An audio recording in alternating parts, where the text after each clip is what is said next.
Farah tidak mengerti apa yang sedang terjadi di antara kedua orang di depannya itu. "Pak De?" tanya Farah sambil memijit kakinya.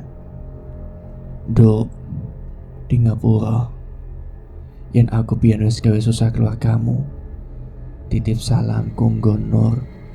Titip dulurmu iki, golek jodoh ya," kata Pak De Wiryo. Farah terkesiap. Ucapan Pak De-nya seolah seperti sebuah perpisahan. "Warti," ucap Farah mencoba mencari jawaban, tetapi perempuan itu hanya menangis dan langsung memeluk erat tubuh bapaknya.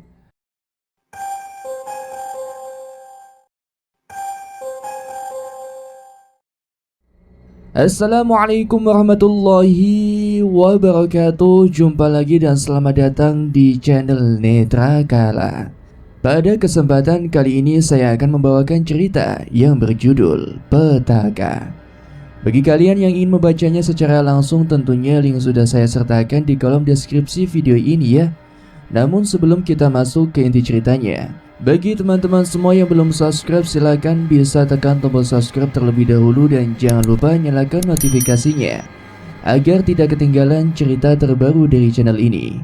Lalu seperti apakah kisahnya? Langsung saja kita masuk ke inti ceritanya.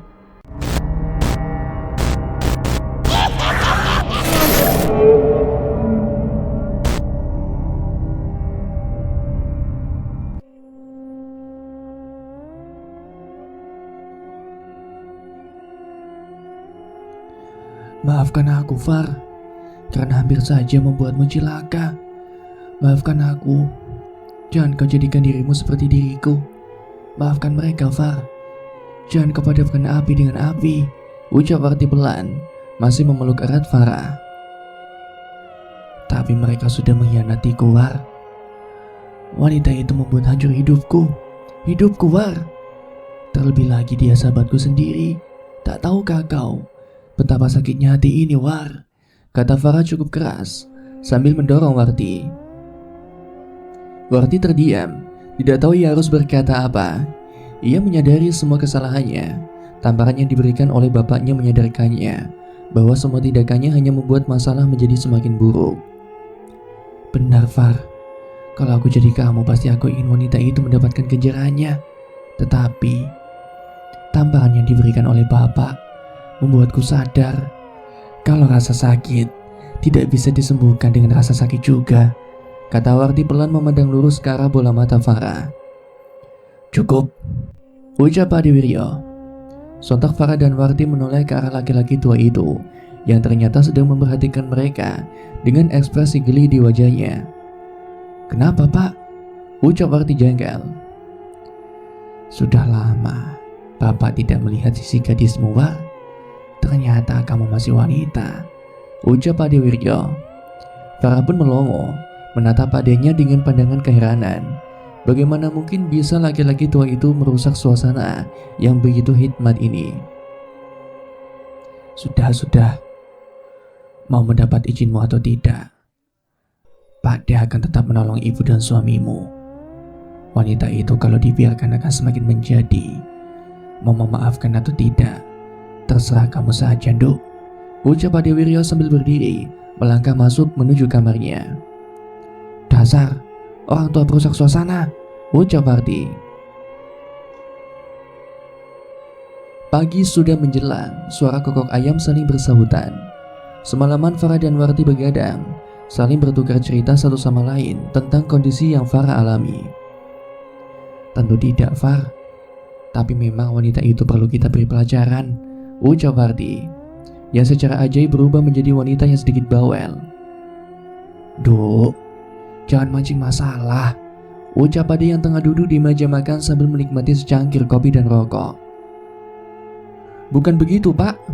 Tapi kan Bapak lihat sendiri kalau si Ayu itu memang tidak tahu diri. Sudah ditolong oleh keluarga Farah malah bikin masalah. Memangnya tidak ada laki-laki lain di dunia ini?" tanya Warti sambil membalikkan tempe yang sedang dia goreng. "Apa bedanya dengan kamu, War? Bukannya kamu juga sama saja. Ingat kan, saja kamu milik gendis?" tanya Pak Wiryo. Warti tidak menjawab ucapan bapaknya. Terlihat mulutnya cemberut sambil membolak-balikan tempe di atas wajan dengan tenaga yang ekstra. Farah yang melihat itu hanya terkikik geli. Semalam dia sudah memutuskan untuk tidak hidup dalam kebencian. Semua sudah ia ikhlaskan. Apapun yang akan terjadi biarlah Tuhan yang menentukan. Tugasnya saat ini hanya menyadarkan teman dan menolong suaminya. Kita berangkat jam berapa, Pak De? Tanya Farah saat meletakkan sepiring tempe di meja makan. Setelah sarapan, sekalian aku ingin mampir ke makam adikku, ucap Ade. Farah spontan menundukkan kepalanya, merasa bersalah karena tidak memberikan kabar tentang kematian ayahnya. Kenapa, Nduk? Maaf, karena keluarga Farah sudah mengucilkan Pak De, kata Farah lirik. Wah, sudah, jangan dibahas lagi. Aku sudah lupa dengan itu semua. Yang penting sekarang kita sarapan. Pak De sudah bosan sama masakan Warti yang selalu keasinan, ucap Ade Wiryo. Farah mendengar itu bukannya duduk tetapi justru berjalan ke arah laki-laki tua itu dan segera memeluknya. Terima kasih Pak De, ucap Farah. Pak De tidak menjawab, senyumnya mengembang. Wes, ayo sarapan. Nanti Warti minta dipeluk juga. Males Pak De kalau dipeluk Warti, badannya bau kecut, ucap Pak De. Alah Pak, jangan main hakim sendiri, ucap Warti pura-pura janggal. Farah terkikik geli melihat tingkah kedua orang itu. Akhirnya mereka bertiga melewatkan sarapan dengan senda gurau, hal yang sepertinya sudah lama sekali hilang di hidup Farah. Beberapa jam sudah mereka menembus jalanan menuju ke rumah Farah yang berada di kota. Farah lebih banyak diam, berusaha untuk menguatkan mentalnya jika harus melihat kemesraan yang dilakukan oleh Angga dan Ayu. Kuat Far, kamu kuat, ucap Farah menguatkan hatinya sendiri. Beberapa waktu kemudian, mobil yang dikendarai oleh Pak De-nya sudah masuk ke dalam komplek perumahan yang Farah tinggali. Kamu tunggu di mobil saja, Nduk. Biar Warti yang mencoba untuk mengambil bungkusan yang ditanam oleh temanmu itu, ucap Ade Wiryo. Bagaimana caranya, Pak De? Sudah, memangnya yang punya ilmu sihir cuma dia.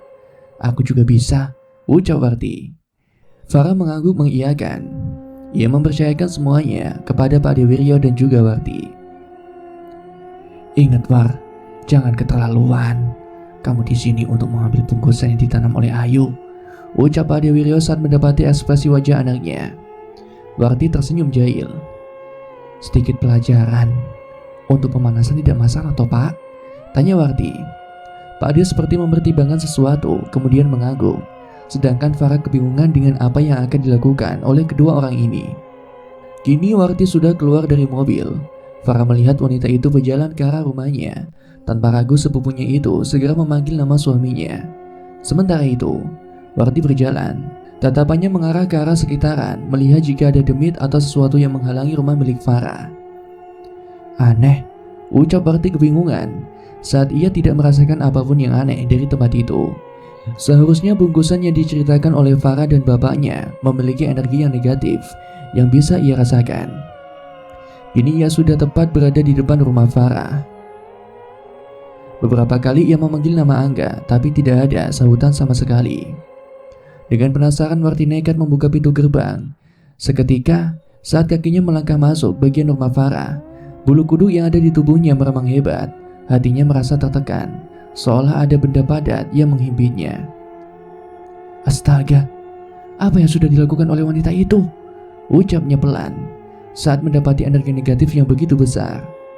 Warti terus melangkah, tidak mengindahkan apa yang ia rasakan. Tujuannya saat ini adalah mengambil bungkusan yang sudah ditanam di rumah ini. Warti kembali mencoba memastikan sekali lagi keberadaan Angga dan Ayu dengan mengetuk pintu dan memanggil nama Angga berulang kali. Namun sama saja tidak ada jawaban sama sekali. Merasa bahwa rumah Farah kosong, segera Warti melihat sekeliling. Ia kemudian berjalan ke arah taman, mencari-cari tempat yang sekiranya ideal untuk menguburkan benda keparat itu. Hingga ia melihat ada salah satu pot yang sengaja diseret dari tempatnya. Curiga, ia segera melangkah dan memperhatikan dengan seksama. Kemudian bibirnya tersenyum. Benar, ada tanah yang baru saja digali di bawah pot bunga. Menoleh ke belakang untuk memastikan tidak ada orang, Warti segera menggali tempat itu. Jantungnya berdebar cepat. Ia benar-benar diburu waktu. Secepat mungkin ia harus mengambil bungkusan itu sebelum Ayu melihatnya. Jika semua itu terjadi, maka rencana yang sudah ia siapkan tidak akan berguna sama sekali. Srek, srek. Terdengar suara langkah kaki dari dalam rumah. Seketika Warti terdiam. Kepalanya menoleh mendengarkan dengan seksama. Tetapi suara itu tak kunjung muncul lagi. Benar dugaannya, pasti ada yang tidak beres. Lantas tanpa pikir panjang, ia langsung mengambil bungkusan itu. Warti lupa dengan pesan yang diberikan oleh bapaknya, bahwa ia harus menetralisir energi dari benda itu sebelum menyentuhnya. Seketika tubuh Warti tersentak, pandangannya mengabur, suara-suara di sekelilingnya menghilang, kesunyian menusuk indera pendengarannya. Warti kaget, ia langsung berdiri, tangannya masih memegangi bungkusan kumal itu, namun tubuhnya terpaku. Saat mendengar segerombolan orang tengah mendekat, Warti memundurkan tubuhnya, dadanya naik turun takut mereka adalah warga yang mengira dirinya adalah maling. Namun suara itu semakin mendekat. Betapa terkejutnya Warti. Kini ia melihat 6 orang tengah berjalan di depan rumah Farah. 4 orang memanggul keranda dan 1 orang membawa kendil, sedang satunya lagi golok. Tubuh mereka kurus hanya berbalut kulit, rongga mata kosong serta mulut yang sobek hingga menyentuh ujung telinga. Warti terus mundur mencoba agar mereka tidak melihatnya, hingga tiba-tiba saja mereka berhenti, seolah menyadari keberadaan Warti. Kepala mereka serentak menoleh ke arah Warti. Pati, Pati, Pati, Pati, Pati, ucap mereka serempak. Warti menggelengkan kepalanya. Ia tahu ini bukan alam nyata. Berulang kali ia mencoba merapalkan mantra yang diajarkan oleh bapaknya, tetapi sama saja sosok pemanggul keranda itu tetap berdiri memandanginya. Justru malah sosok laki-laki yang membawa kendil berjalan ke arah Warti. Dengan panik, Warti mencoba mencari jalan keluar, tapi kakinya seolah-olah tidak mau diajak bekerja sama. Demit laki-laki itu semakin cepat. Tiba-tiba saja, dia sudah berada beberapa meter di depan Warti. Lantas dia menurunkan kendilnya dan memasukkan tangan puncaknya ke dalam benda itu. Dengan tersenyum, sosok laki-laki itu menarik pelan benda yang ada dalam kendil. Bagai roll film yang berputar lambat, dedemit itu menarik sebuah kepala, mulai dari ujung rambut hingga sebatas pangkal leher. Kemudian demit laki-laki tanpa mata itu tersenyum. Kepalanya meneleng pelan ke kiri dan ke kanan. Kini kepala yang sedang ia pegangi memutar pelan. Warti menjerit sejadi-jadinya saat melihat benda itu adalah kepalanya sendiri yang penuh dengan darah, lidah yang menjulur serta mata yang melotot. Sadar, ucap suara laki-laki, membuat tubuh Warti tersentak kaget. Ia kebingungan melihat ke arah bapaknya dan langsung membuang bungkusan yang ia pegang. Bocah gemblung, mesti omongnya aja langsung ditemok, tegur Pak Dewiryo sembari mengambil bungkusan yang Warti buang. Warti menggeleng. Ia tidak menyangka dengan apa yang dilihatnya barusan. Makanya rasa sok-sokan, ucap Pak Dewiryo sembari menarik Warti keluar dari rumah Farah. Sementara itu, Farah melihat Warti dan Pak D-nya berjalan keluar dari rumahnya, menyipitkan mata. Ia menyadari ada yang tidak beres dengan sepupunya itu. Warti kenapa Pak D? Tanya Farah saat mereka berdua sudah duduk di dalam mobil. Dapat kejutan Dok, katanya preman. Sama Demit saja takut, payah, jawab Pak Dewiryo. Minum dulu War, kata Farah sambil menyerahkan sebotol air mineral. Gila, gila, wanita itu sudah gila. Benar ucapanmu Far, kamu tahu sosok pemanggul keranda itu muncul saat aku memegangi bungkusan itu, ucap Warti masih shock. Lalu bagaimana? Apa yang harus kita lakukan? Tanya Farah ikut panik dan ketakutan. Kita kembalikan benda ini ke pemiliknya, ucap Pak Dewiryo. Seketika mata Farah dan Warti membulat. Mereka tahu siapa yang mengirim benda itu, dukun yang membantu Ayu melancarkan aksinya. Sudah hampir 1 jam mereka menembus jalanan perkotaan. Lalu lalang kendaraan yang padat membuat sesekali mereka harus berhenti. Beberapa kali Farah merasa ada yang aneh. Entah memang perasaannya saja atau memang Pak D-nya ini hanya berputar-putar di tempat sekitar rumah tinggalnya. Pak, emangnya Bapak tahu tempat di mana dukun itu tinggal? Tanya Warti penasaran. Ya ndak tahu toh War.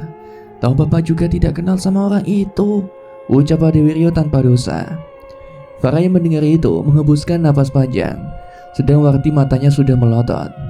Lah terus ini mau kemana Pak? Tanya Warti. Ya siapa tahu di jalan ketemu sama temannya Farah itu, jawab Pak Dewiryo. Ya elah pak, buang-buang bahan bakar saja. Bapak itu cuma pengen lihat wanita-wanita kota kan? Tanya Warti.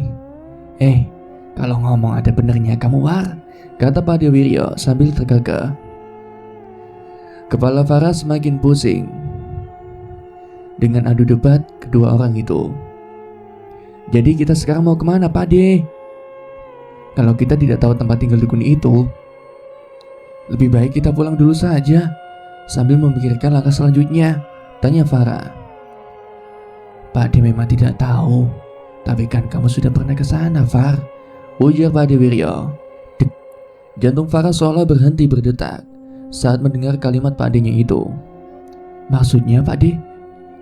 Ya kamu kan pernah ke tempat itu toh, saat mengikuti temanmu itu, ujar Farah. Tapi bukannya itu tidak pernah terjadi Pak De? Bukannya itu hanya sekedar mimpi? Tanya Farah yang napasnya tengah memburu. Beruntungnya kejadian itu memang tidak pernah terjadi Nduk. Tapi Pak De yakin kalau Sukmamu pernah pergi ke tempat itu di mana dukun itu berada. Dan sekarang tunjukkan kemana kita harus pergi, jawab Pak De sambil menangguk-anggukan kepalanya. Farah memejamkan matanya, mencoba untuk mengingat semua kejadian yang telah ia lalui semalam. Seingatnya Ayu pergi ke rumah ibunya, kemudian ia membawanya keluar kota dan masuk ke dalam hutan.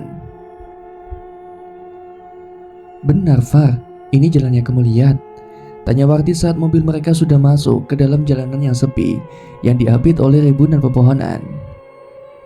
Seharusnya tidak jauh dari tempat ini ada persimpangan, jawab Farah sambil memperhatikan sekitarnya. Farah terus melajukan mobilnya dengan pelan, sambil mencoba mengingat semuanya. Kemudian matanya menyipit, bibirnya tersenyum. Dia benar-benar tidak menyangka kalau apa yang ia lalui semalam bukan hanya mimpi belaka. Tepat di depannya, ia mengenali percabangan yang menuntunnya ke arah gubuk misterius itu. Itu Pak De, persimpangannya, ucap Farah gembira. Ia sontak langsung turun dari mobil, diikuti oleh Warti dan Pak Dewiryo. Benar ini persimpangannya. Di tempat ini Farah bertemu dengan, ucap Farah yang langsung dipotong oleh Pak Dewiryo. Dengan sosok perempuan tua bungkuk, tanya Pak Dewiryo. Farah pun mengangguk, sedang Pak Dewiryo tersenyum. Perempuan itu sekarang sedang ada di sebelahmu, ucapnya. Farah menoleh cepat dan langsung berlari ke arah Warti. Melihat tingkah Farah, Pak De dan sepupunya itu hanya tertawa. Di mana keberanianmu semalam, Duk? Kakak Pak Dewiryo. Sedangkan Warti masih tertawa hanya bisa memegangi perutnya. Teringat ekspresi Farah yang begitu lucu. Ayo udah mau hujan ini, ucap Farah kesal. Masih terkekeh, Pak De dan Warti segera mengekor di belakang Farah. Sepanjang perjalanan mereka bertiga tidak banyak bicara. Sesekali hanya menanyakan kondisi masing-masing. Hingga Farah tiba-tiba saja berhenti. Tubuhnya mematung melihat ke arah tanah terbuka di hadapannya. Ini tempatnya Far, tanya Warti memandang ke arah Farah dan bapaknya. Farah mengangguk, sedang Pak Dewiryo menggumamkan kata-kata yang tidak bisa ditangkap oleh telinga. Sudah ayo, kuatkan dirimu Duk, ucap Pak Dewiryo. Jantung Farah berdetak dengan keras. Setiap langkah yang ia ambil rasanya begitu berat. Ia sama sekali tidak bisa membayangkan apa yang akan terjadi setelah ini. Saat mereka sudah hampir sampai mencapai gubuk, Pak Dewiryo menaruh tangan di bibirnya dan menyuruh anak dan keponakannya itu bersembunyi di balik semak-semak. Awalnya Farah menolak, tetapi dengan tatapan gahar yang diberikan oleh Warti, mau tidak mau ia menuruti ucapan Pak De-nya. Apa yang dilakukan Pak De, War? Tanya Farah lirih. Sudah, diam saja dan lihat. Kalau aku memintamu untuk pergi, jangan membantah. Tempat ini penuh dengan ilmu hitam. Aku tidak menyangka dari mana temanmu itu bisa sampai ke tempat ini, jawab Warti. Farah tidak menjawab. Ia kembali memalingkan wajahnya ke arah gubuk. Tampak saat ini Pak De-nya tengah duduk bersila. Angin mulai berhembus kencang. Farah sedikit tersentak. Ia mengenali suasana ini. Segera ia menolehkan seluruh kepalanya ke area tersebut. Sedangkan Warti terlihat bernapas berat, tetapi pandangannya tidak pernah lepas dari bapaknya. Sapa kowe? Apa perlumu? Terdengar suara perempuan tua dari arah gubuk. Farah memperhatikan sosok perempuan tua itu yang baru saja keluar dari gubuk. Ia pernah melihat perempuan itu. Iya, dia itu adalah dukun yang dibunuh oleh Nyisari dan orang tua yang ia temui saat di halte bus. Sementara itu, mendengar suara tepat di depannya, Pak Dewiryo membuka matanya dan segera berdiri. "Lepaskan laki-laki itu," ucap Pak Dewiryo lugas. Mbah Wongso terlihat diam memperhatikan. Ia tahu laki-laki di depannya bukan orang sembarangan. Sekali salah langkah, nyawanya bisa melayang. "Laki-laki? Siapa maksudmu?" Gila Mbah Wongso yang berpura-pura tidak tahu maksud perkataan dari Pak Dewiryo. Pak Dewiryo tersenyum.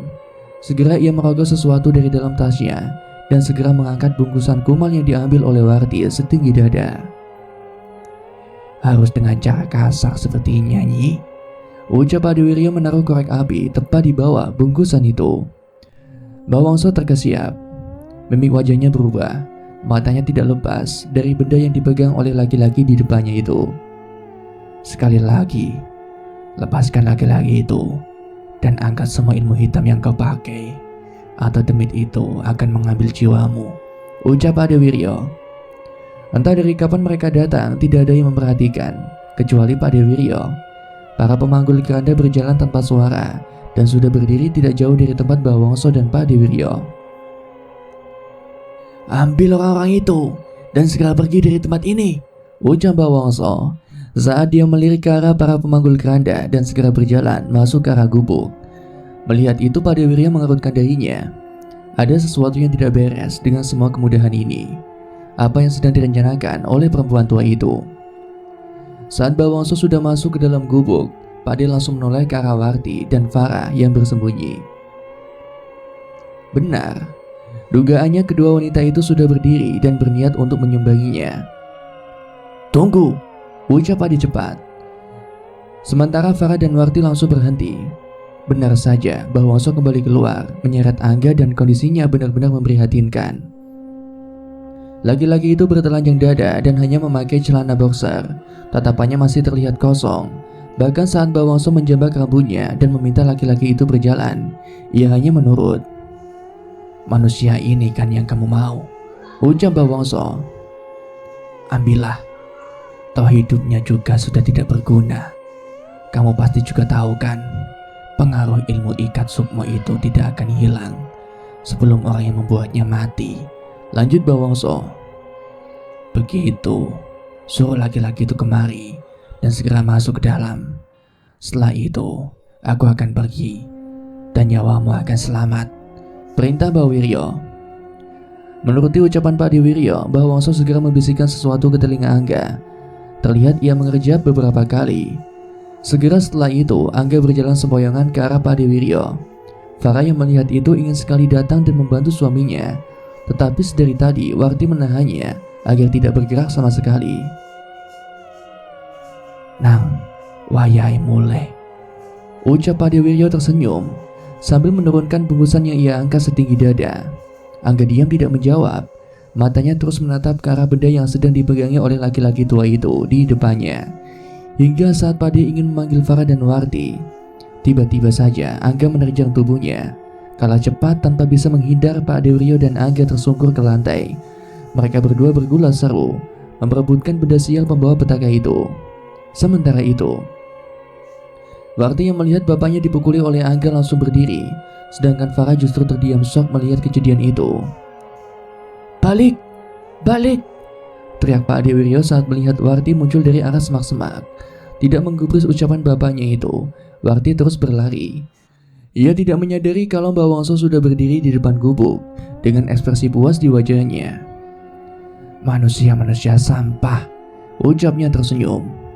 Warti terus berlari secepat ia bisa, hingga saat hampir sampai tempat bapaknya, tubuhnya tersentak. Ia merasakan melewati sesuatu yang panas. "Warti, kembali, Duk! Farah!" teriak Pak Adil sambil menahan pukulan yang diberikan oleh Angga. Warti langsung berhenti dan menoleh ke arah tempat persembunyiannya. Ia tidak menyangka kalau Farah tidak mengikutinya.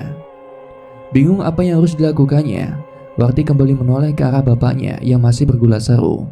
"Sial," ucap Warti dan langsung berniat kembali ke arah Farah. Namun sebelum ia melangkah, tubuhnya terpaku. Ia melihat Ayu sedang menjabak keras rambut Farah. Dia kemudian menyeretnya ke arah gubuk. "Wanita jalang!" geram Warti.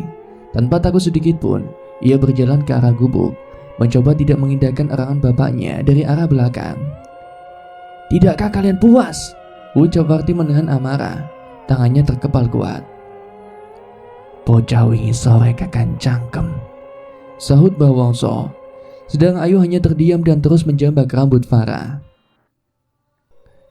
"Ayu, aku tahu perasaanmu. Lepaskan semua. Aku dan bapak bisa membantumu keluar dari jeratan iblis wanita itu," ucap Warti. "Gak usah percaya karo omongannya wedok kain duk. Kau ngerti dewe, yang temit sek gawa keranda kuwi wis metu. Artine bakal ono nyawa sek digawa. Arep manut karo aku, apa arep manut karo bocah tengi kuwi?" kata Mbah Wongso dengan suara parau. Ayu terlihat memandang ke arah Warti dan Mbah Wongso bergantian. Tangannya masih mencengkeram erat rambut Farah. "Yuk, sadar yuk. Jangan kau lanjutkan semua ini," ucap Farah, air matanya menggenang, menahan rasa perih di kepalanya. "Diamlah, akan aku buat suamimu mati," bentak Ayu. "Aku sudah melihat semuanya, yuk. Tolong, jangan lanjutkan lagi. Dukun itu cuma memperalatmu, yuk. Dengan memberikan nyawa pada demit itu, maka kesaktiannya akan bertambah, dan akhirnya kamu juga akan ditumbalkan," ucap Farah sambil merintih kesakitan. Entah kenapa dia tidak bisa bergerak sama sekali. Plak! Mbah Wongso tanpa ampun menampar pipi Farah dengan keras, sampai membuat tubuh Ayu terhuyung hampir kehilangan keseimbangan. "Kakean omong!" bentak Mbah Wongso keras. Warti yang melihat itu hanya menggeram, tetapi ia tidak berani untuk melangkah mendekat. Takut jika kedua wanita itu nekat dan membunuh Farah. Apalagi dia melihat dukun tua itu sudah mengambil belati dari balik lilitan kain jerik yang ia pakai. "Wes bakal rampung. Cepet pateni bocah iki. Kowe oleh lanangane, aku oleh sukmane," kata Mbah Wongso tidak sabar sambil mengeluarkan belati yang ia pegang. Farah hanya bisa mengerang, sedangkan Ayu seolah tidak peduli dengan ratapan yang diberikan oleh sahabatnya itu. "Maafkan aku, Far," ucap Ayu sambil mengarahkan belatinya yang ia pegang ke arah leher Farah. "Hei, wanita brengsek!" teriak Warti panik. Ayu mengangkat kepalanya, melihat ke arah Warti. "Sudah, cepat lakukan. Jangan buang-buang waktu lagi," desak Mbah Wongso jengkel. Ayu kembali menundukkan kepalanya. Tangannya terangkat. Warti yang melihat itu langsung berlari ke arah Farah dan buk. Seketika belati yang dipegang oleh Ayu terlempar, seolah ada kekuatan tak terlihat yang menampar tangan Ayu. Mbah Wongso yang kaget seketika melihat ke arah Padewiryo. Laki-laki itu terlihat duduk bersila, sedangkan Angga sudah terkapar di sebelahnya. "Warti!" teriak Padewiryo. Mendengar teriakan bapaknya, Warti yang sudah sampai di depan Ayu langsung melayangkan tamparan beberapa kali ke arah wanita itu, sampai tubuhnya terhuyung-huyung jatuh ke lantai. "Wanita brengsek, tidak tahu diri!" ucap Warti sambil mencoba menarik Farah berdiri. Sedangkan Mbah Wongso berusaha untuk mencegah Warti langsung terdorong dengan mudah. Tubuh tuanya itu tidak sebanding dengan tenaga Warti. "Ayo!" desak Warti mencoba menarik Farah. "Kaki keluar, kakiku tidak bisa bergerak," rengek Farah. Decak Warti. Ia langsung jongkok di sebelah Farah. Namun belum sempat ia merapalkan penangkal untuk menghilangkan pengaruh ilmu hitam itu yang diberikan oleh Ayu. Ada tangan yang menjebak rambutnya dan menariknya dengan kuat. "Ah!" ucap Warti kesakitan. Kini Ayu dibantu Mbah Wongso mencoba menjauhkan Farah dari Warti. "Bah, lakukan ritualnya," ucap Ayu terengah. Mbah Wongso mengangguk. Ia langsung merapalkan mantra dan memandang ke arah para pemanggul keranda.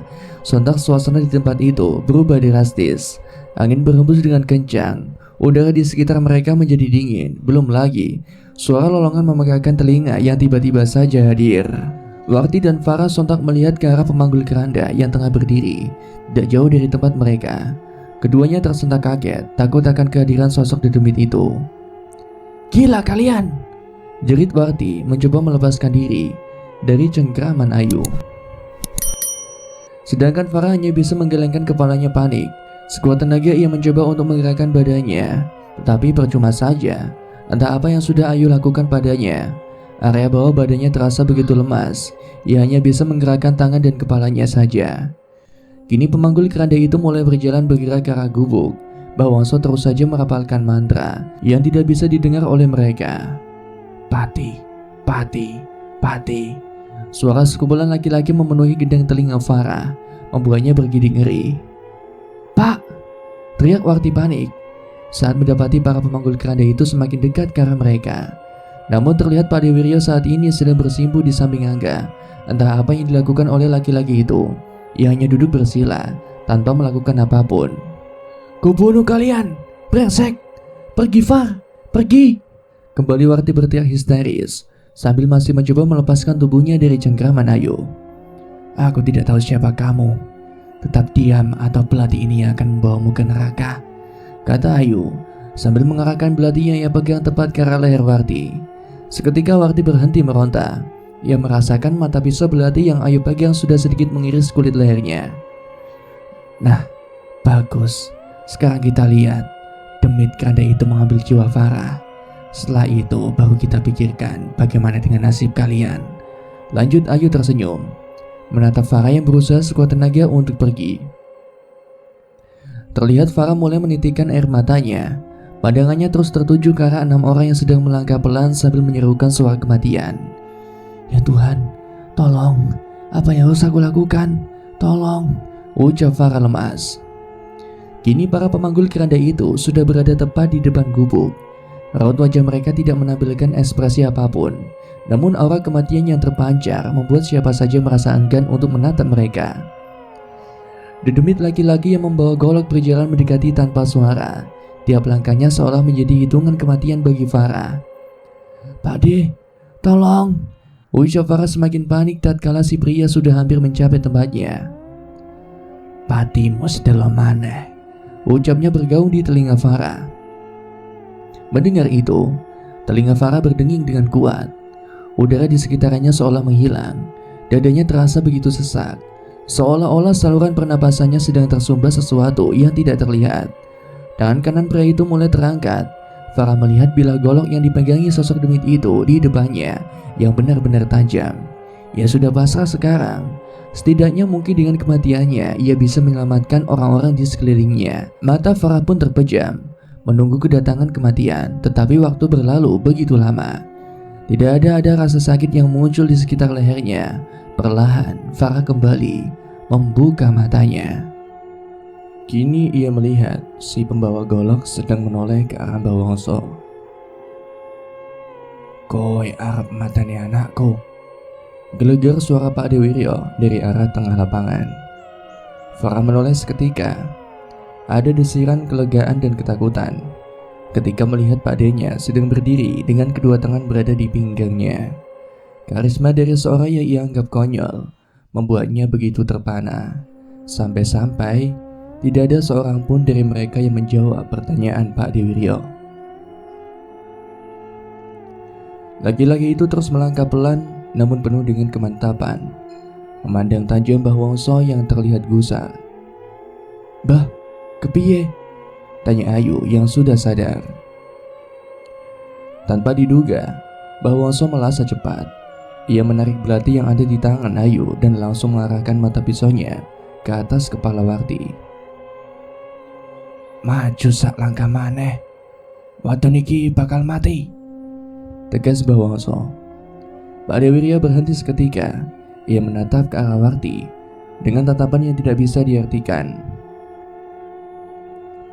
Tetapi bukannya ketakutan, justru sudut bibirnya tertarik menyeringai, seolah sedang meremehkan sesuatu. Mbah Wongso yang melihat itu awalnya kebingungan. Namun saat ia menoleh ke arah Warti dan memperhatikan dengan seksama, erangan kesal muncul dari bibirnya. Kampret, ucap Mbah Wongso langsung mundur seketika. Farah seketika menengok ke arah Mbah Wongso. Ia mengikuti arah pandangan wanita tua itu. Tanpa mereka sadari seda, ternyata Warti sedang duduk bersila dengan mata terpejam. Sesaat tidak terjadi apa-apa, hingga udara di sekitar mereka kembali menjadi angin dingin. Ada angin yang melewati tengguk Farah, membuat bulu kuduknya meremang hebat. Bukan hanya itu saja, sosok laki-laki memegang golok tiba-tiba saja berjalan mundur tanpa membalikkan badannya menuju ke arah teman-temannya.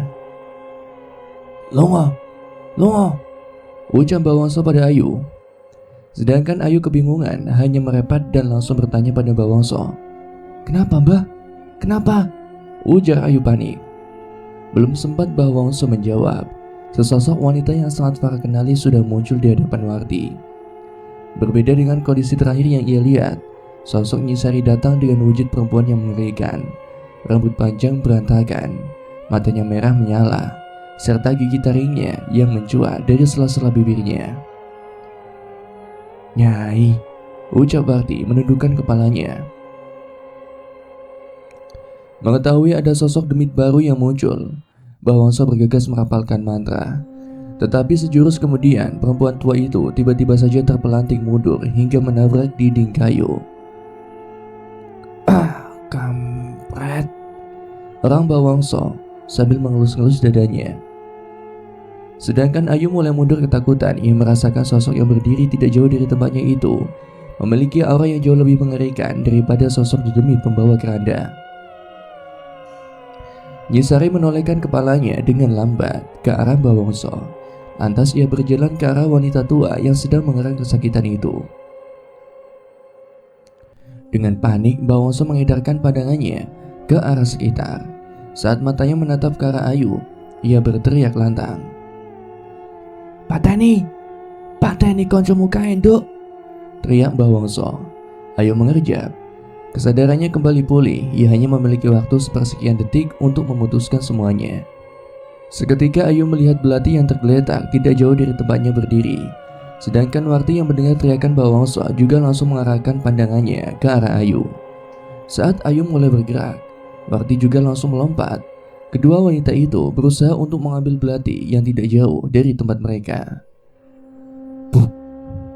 Warti mendorong tubuh keras Ayu hingga keduanya menabrak dinding gubuk. Erangan kedua wanita itu menggema, sedangkan Farah terus berusaha untuk bergerak untuk kesekian kalinya. "Sial!" umpat Farah saat menyadari kalau kakinya masih tidak bisa digerakkan. Adik ia bisa berdiri, ingin sekali ia membantu Warti. Sementara itu Pak Dewiryo kembali duduk bersila.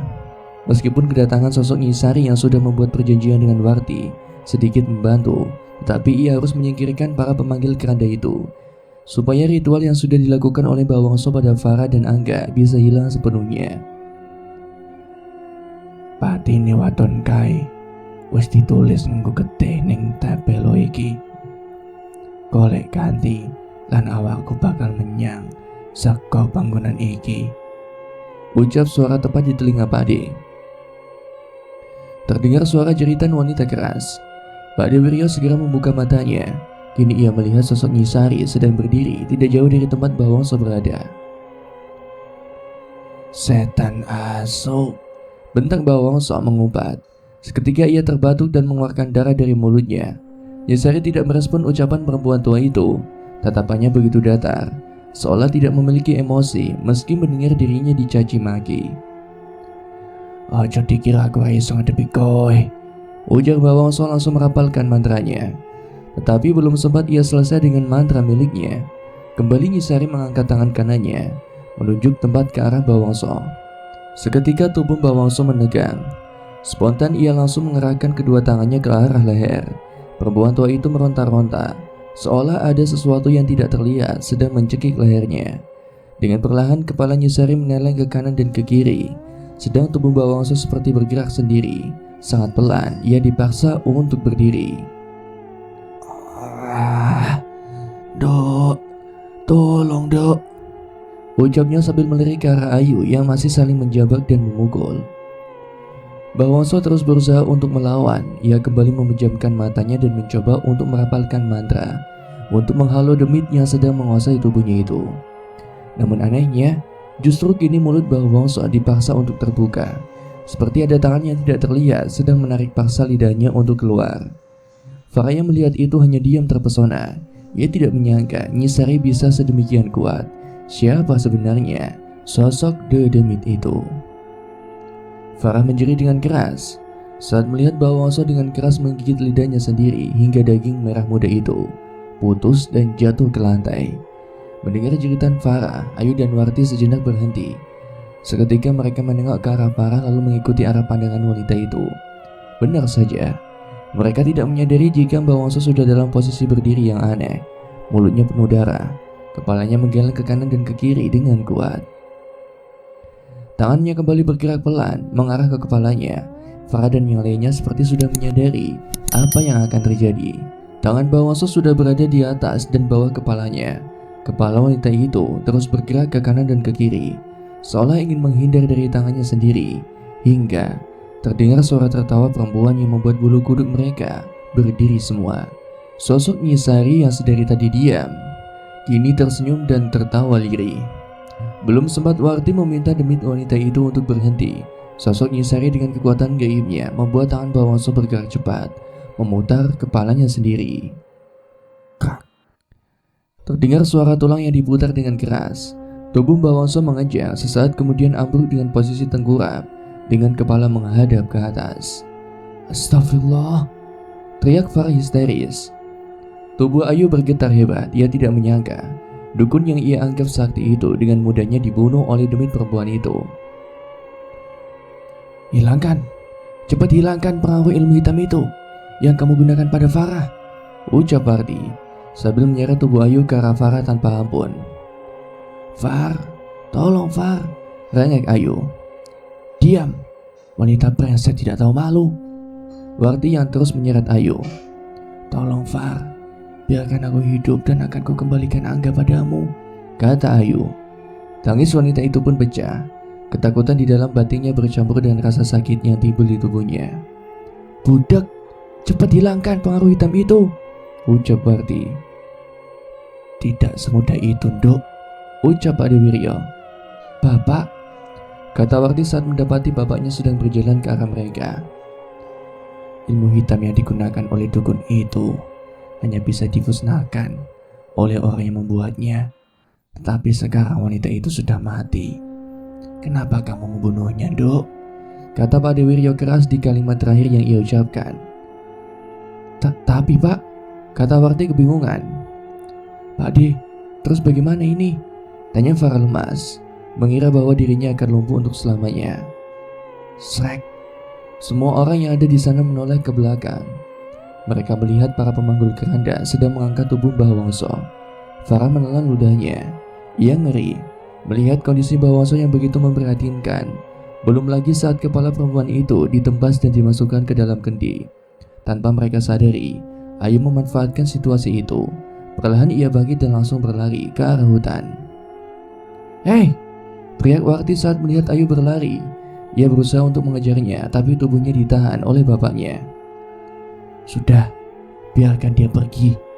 Wanita itu tidak pernah tahu resiko yang sedang dihadapinya. Sekarang kita sembuhkan Farah dulu, kata Pak Ade tenang. Bagaimana caranya, Pak? Tanya Warti menatap ke arah bapaknya. Ia masih ingat ucapan bapaknya kalau ilmu hitam yang memengaruhi Farah tidak bisa lepas.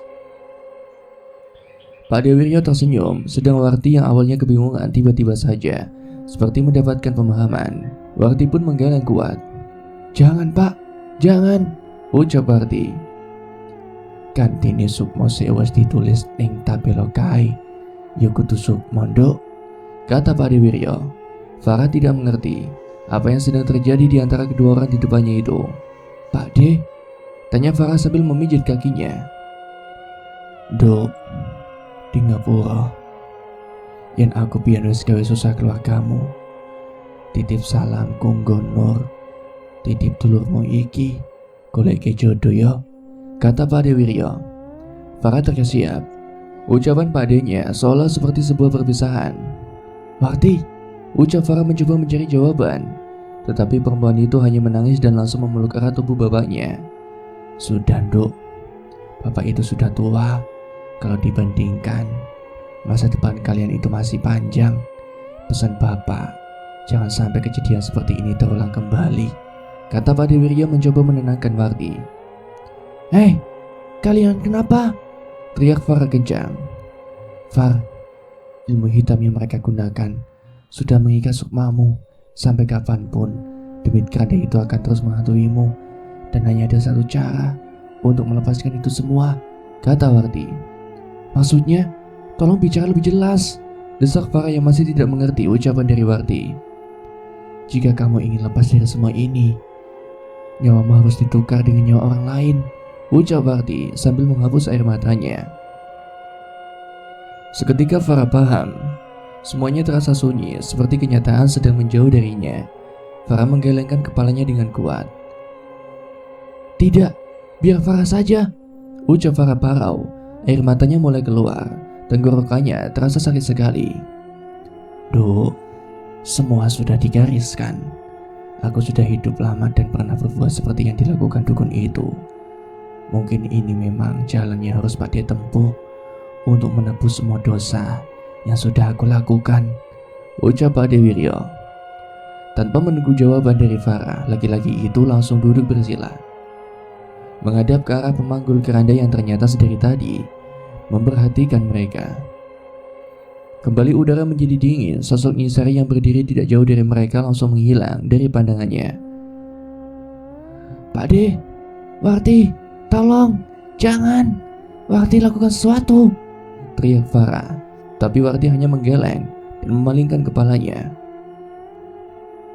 Berbeda dengan adegan yang pernah Farah lihat, para pemanggul keranda itu tidak sampai menebas kepala Pak De Wiryo. Keempat pria itu segera menurunkan benda yang mereka pikul. Kemudian salah satu dari mereka membuka kain hijau.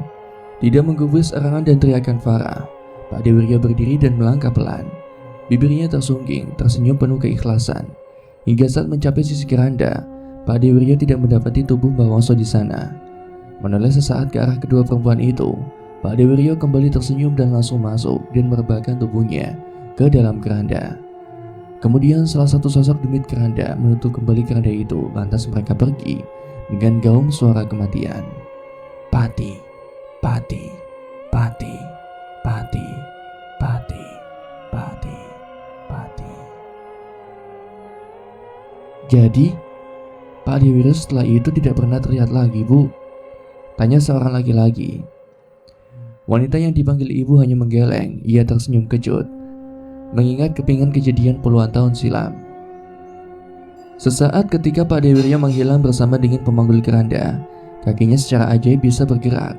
Lantas akhirnya Farah dan Warti segera menolong Angga. Lalu bagaimana dengan si Ayu itu? Tanya Arkan penasaran, mendesak ibunya untuk kembali bercerita. Beberapa tahun lalu, ibu tidak pernah mendengar kabarnya. Hingga suatu hari, saat ibu dan bapak pergi ke kota seberang, kami kembali bertemu Ayu. Dengan kondisi yang sangat memprihatinkan, ia kehilangan kewarasannya, ucap Farah. Beberapa tahun berlalu semenjak kejadian itu, Farah kembali menjalani hidup bersama Angga. Sedang Warti pulang ke rumahnya dan beberapa bulan kemudian, ada seorang laki-laki yang melamarnya. Syukurin, wanita jahat seperti itu seharusnya memang mendapat ganjaran setimpal, kata Arhan menggebu-gebu, membuyarkan lamunan Farah. Apa memang harus, nak?